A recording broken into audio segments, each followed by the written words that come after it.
दोस्तों, क्या हो अगर आप एक मुसीबत से भागने के लिए एक सफ़र पर निकले हो, लेकिन तभी दूसरी मुसीबत उसी सफ़र में आ जाए और आप जिस बोट पर मौजूद हो वो डूब जाए। ऐसी सिचुएशन में आप कैसे निकलेंगे?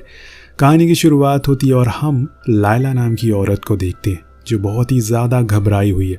वो एक आदमी के पास जाती है जो लोगों को इधर से उधर यानी कि एक जगह से दूसरी जगह भेजने का काम करता है, जिसके ऊपर एक QR कोड भी बना हुआ था। अब उसे लेकर वो बाहर आती है और यहाँ हमें सिचुएशन का अंदाज़ा होता है कि दुनिया में क्या चल रहा है। हमें पता चलता है कि इस दुनिया में अभी कोविड जैसी बीमारी का दौर चल रहा है। सभी लोग उसे मारे जा रहे हैं। लैला के हस्बैंड, उसका बेटा भी इस बीमारी की चपेट में आकर मारे गए। अब बस वो और उसकी बेटी ही बची है जिसको लेकर एक दूसरे शहर वो जा रही है जहाँ पर चीज़ें अभी थोड़ी संतुलित में है। बाहर आने पर अपनी बेटी को गीना वही बैंड देती है, लेकिन वो उसे पहनने से मना कर देती है। उसे लगता है कि उसकी माँ मुसीबतों से डर कर भाग रही है, जो कि उसके डैड ने उसे कभी सिखाया नहीं है। पर लैला को भी अच्छे से पता है कि अभी सिचुएशन क्या है, क्या गलत है और क्या सही है। वो दोनों ही एक पोर्ट पर पहुंचते हैं जहां पर कुछ लोग उन बैंड्स पहने हुए लोगों को बोट पर बैठा रहे थे और ये भी चेक कर रहे थे कि कोई इन्फेक्टेड तो नहीं है। उन दोनों को भी उसमें बैठा लिया जाता है। अब रात होने पर गीना देखती है कि उस बोट में काफ़ी लोग ऐसे हैं जिसमें कुछ शहर के बड़े बड़े लोग भी शामिल हैं। उसके बाद वो सोने के लिए चली जाती है, पर जब उसकी आंख खुलती है तो वो पानी पर नहीं बल्कि ज़मीन पर थी, वो भी एक आइलैंड पर, जहाँ उसे एक निया नाम की लड़की उठाती है। दरअसल रात में तेज़ तूफान आया था और बोट में ज़्यादा वजन होने के कारण वो उसे संभाल नहीं पाई, जिसकी वजह से वो पूरी बोट पलट गई और देखते ही देखते सभी लोग मारे गए। अब सबसे पहले तो वो अपनी माँ को ढूंढती है, पर उसकी माँ के साथ उस बोट में सवार जितने भी लोग थे कोई दिखाई नहीं दे रहा था और इसीलिए वो निया से आकर इस बारे में पूछती है। पर वो कहती है कि मैं खुद बोट में थी, लेकिन जब सुबह मेरी आँख खुली तो मैं यहाँ पर थी, पता नहीं कैसे। मुझे तुम्हारी मॉम के बारे में कुछ भी पता नहीं है। वो बहुत निराश हो जाती है। उसे लगता है कि शायद अब उनका कुछ भी नहीं होगा, इसीलिए वो जाकर एक SOS का साइन बनाती है, वहीं बैठ जाती है। शायद उसे कोई देख ले, लेकिन काफ़ी देर हो जाती है। निया उसे कुछ खाने का सामान ला कर देती है, जिसमें एक नारियल और कुछ केले थे, जिन्हें खाकर वो खुद की भूख मिटाती है। अब निया उसे बात करने की बहुत कोशिश करती है, लेकिन गीना कुछ भी जवाब नहीं देती। वो तो उसे इग्नोर करती रहती है, यहाँ तक कि निया उसे अपने बनाए हुए शेल्टर में भी चलने को कहती है, लेकिन वो फिर भी मना कर देती और पूरी रात वहीं किनारे पर बैठी रहती है। जब सुबह निया कुछ खाने के लिए मछलियाँ पकड़ने जाती है तो वो देखती है कि गीना वही किनारे पर सोई हुई है। अब यहाँ निया कोई एक्सपर्ट तो है नहीं, इसीलिए उसे काफ़ी दिक्कत होती है किसी भी मछली को पकड़ने में, जिसको देखकर गीना कहती है कि तुम्हारा तरीका ही गलत है, ऐसे मछलियाँ नहीं पकड़ी जाती। वो कहती है कि ठीक है, तुम ही सही तरीका बता दो कैसे पकड़ते हैं।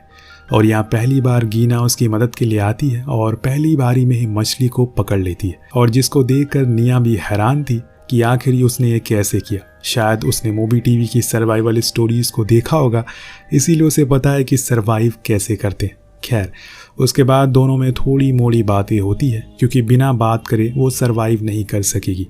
ऐसे मौके पर तो उन्हें यूनिटी दिखानी होगी। इसी बीच उनकी नज़र समुंदर में तैर रहे एक बॉक्स पर पड़ती है, जो कि शायद उनकी बोट में से गिरा होगा। दोनों ही उसे किनारे तक लेकर आते हैं और फिर उसे बड़ी ही मुश्किलों से खोलते हैं, जिसमें उन्हें कुछ खाने और पहनने का सामान मिलता है जो आगे जाकर उनके काम आने वाला है। इसी बीच उन्हें थोड़ी भूख भी लगती है, तो उसके लिए जो उन्होंने मछलियाँ पकड़ी थी वो उसे पकाकर खाना शुरू कर देती है।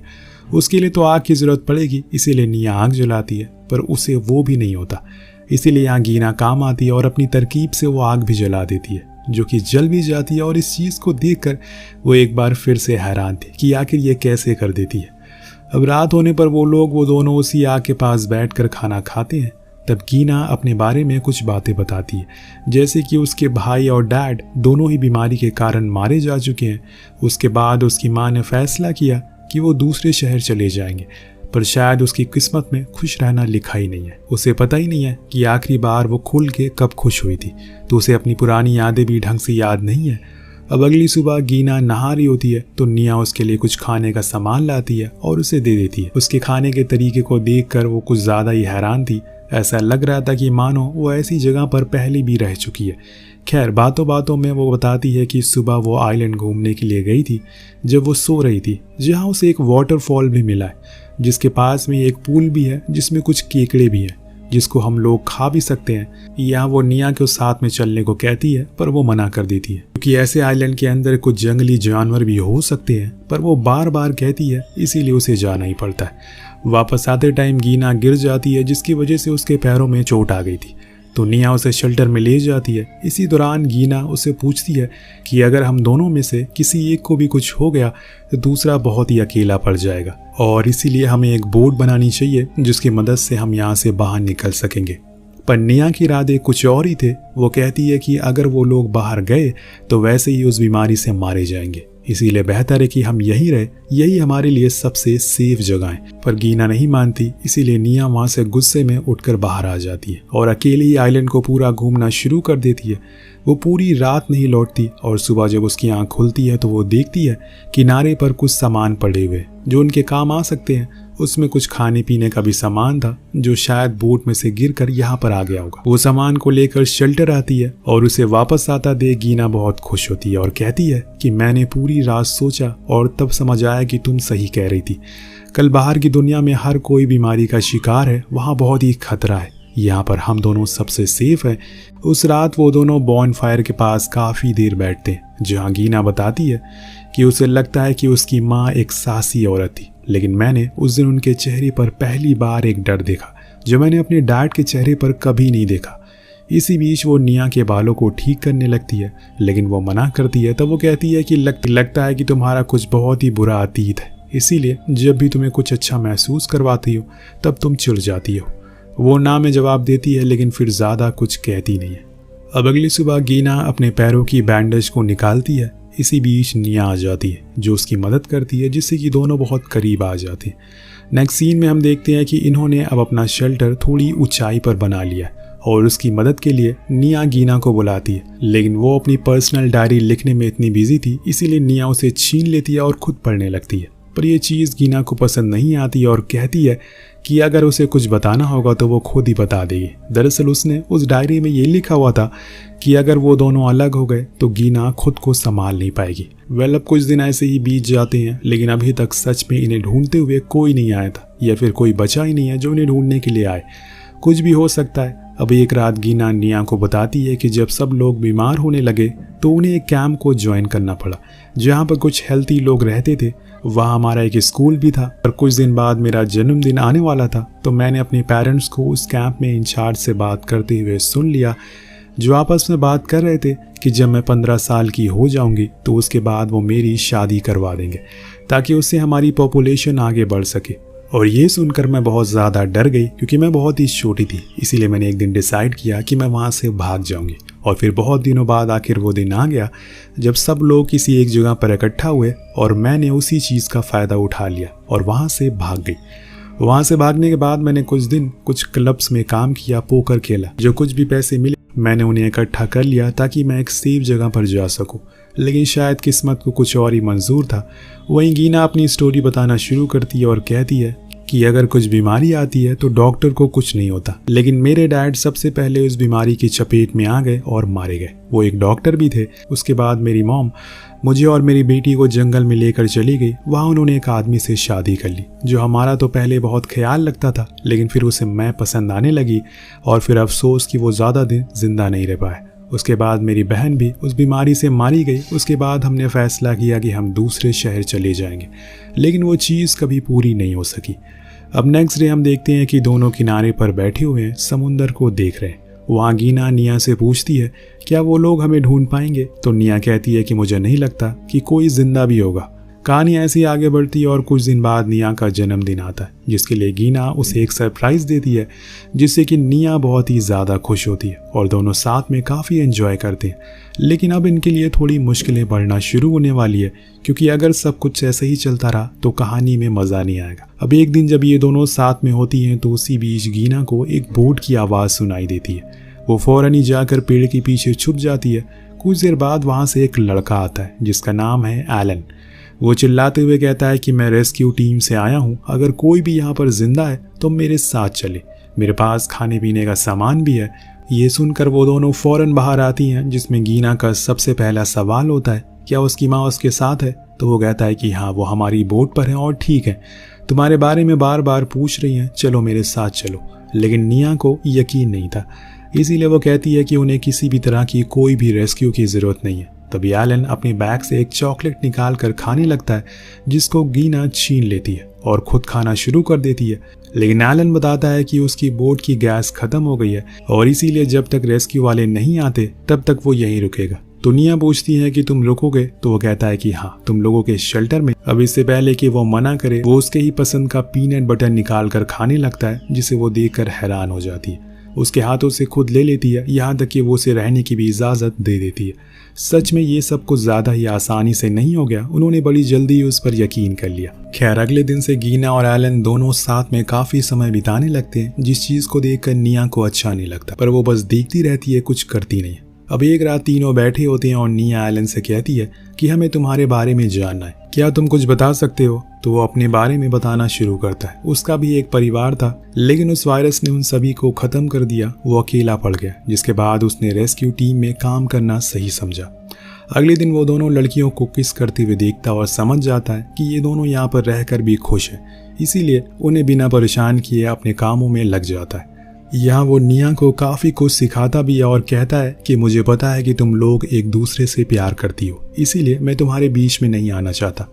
ये सुनकर निया स्माइल करती है। वो उनके साथ काफ़ी टाइम बिताता है और एक दिन ऐसे ही बैठे होते हैं सभी, तो गीना एलन से पूछती है क्या तुम यहाँ रहना चाहते हो? तो वो मना कर देता है और कहता है कि मेरे कुछ अधूरे काम है, इसीलिए मुझे वो करना है। वो यही सवाल उससे भी करता है, लेकिन गीना के जवाब में श्योरिटी नहीं थी। अब रात में यही चीज़ गीना निया को बताती है और कहती है कि वो अच्छा लड़का है, लेकिन निया को ऐसा नहीं लगता। उसे अभी भी कुछ अजीब लग रहा है। उसे लगता है कि वो अपनी सच्चाई छुपा रहा है और यहाँ किसी मकसद से आया हुआ है।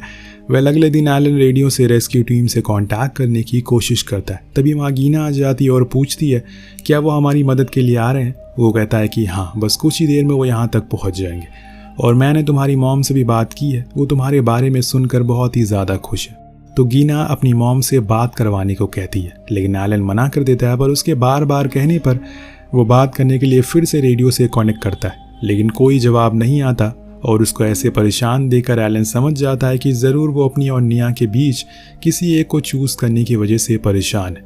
इसीलिए वो उसे समझाता है कि जहाँ तक मुझे लगता है कि वो तुमसे बहुत प्यार करती है और तुम्हें यहीं रुकना चाहिए, या फिर तुम दोनों को ही साथ में चलना चाहिए, फैसला तुम्हारे हाथ में।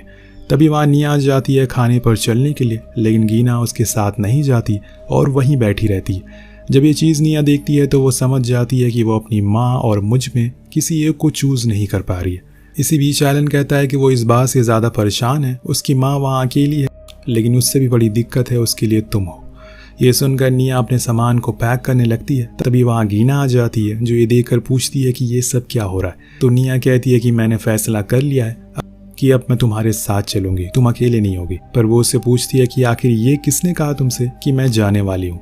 मैंने फैसला कर लिया है कि मैं इसी आइलैंड पर तुम्हारे साथ रहूंगी, क्योंकि जब से मैं यहाँ पर आई हूँ मेरी सारी मुश्किलों को मैं भूल चुकी हूँ। मेरे लिए अब तुम ही सब कुछ हो। तो फाइनली दोनों डिसाइड कर लेती हैं, पर एलन को जाना था, इसीलिए वो उसके जाने से पहले काफ़ी मस्ती करते हैं। यहाँ नशे में निया कहती है कि मुझे लगता है कि तुम अच्छे इंसान नहीं हो, पर मैं गलत थी। अब ऐसे ही नशे की हालत में एलन गीना को किस करने की कोशिश करता है, लेकिन वो दूर हो जाती है। अब नेक्स्ट डे एलन को जाना होता है, इसीलिए वो अपना सारा सामान पैक कर रहा होता है। उधर गीना सोकर उठने के बाद थोड़ा सा वॉक पर जाती है।